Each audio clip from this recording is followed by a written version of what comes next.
Yollar uzun taşlı dardı, dert yükünü canlar sardı.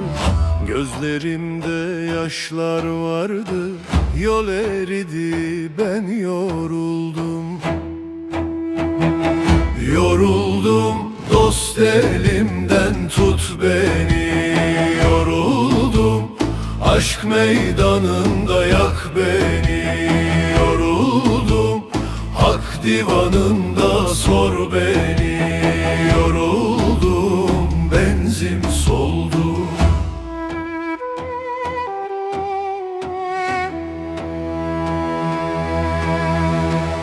Gönül dağım dertle doldu, her demimde aşkım soldu.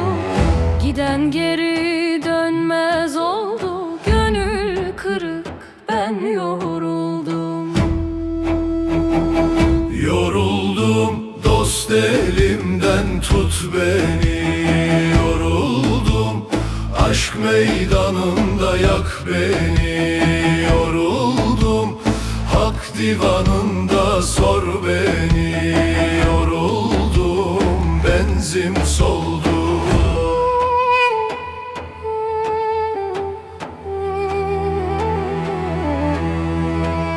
Yol erinde mihnet gerek, can canana hizmet gerek. Hak katında niyaz gerek, sabır biter ben yoruldum. Yoruldum, dost elimden tut beni. Yoruldum, aşk meydanında yak beni.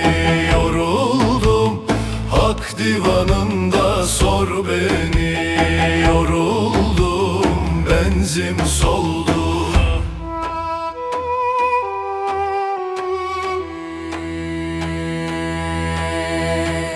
Erenlerin cemi kurulsun, dost nefesi canlar sarılsın.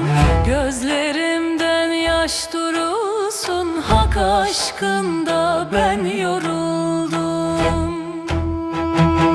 Yoruldum, dost elimden tut beni. Yoruldum, aşk meydanında yak beni.